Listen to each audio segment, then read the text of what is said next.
Magandang araw po sa inyong lahat.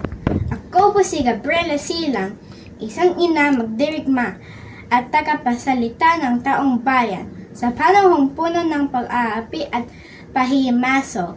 Ako ang nagyakap ng responsibilidad na ipapatuloy ng laban ng aking asawa para sa kalayaan ng ating inang bayan. Ngunit ang aking pakikibaka ay higit pa pakikidigma. Ito ay laban ginagamit ang wikang Filipino.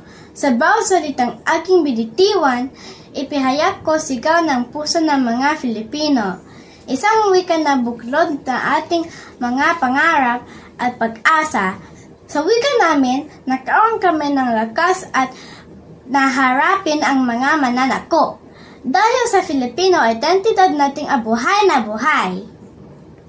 Hindi sapat ang sandata lamang, ang tunay na laban ay nakasalalay din sa pagkakaunawaan at pagkakaisa.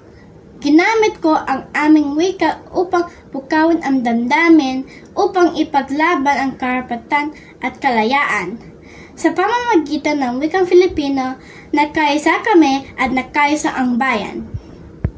Ako si Gabriela Silang at ang aking kwento ay paalala na ang katapangan ay hindi lang nasa lakas ng kamay, kundi nasa tibay ng pagkatao at pamamahal sa sariling wika ng bayan.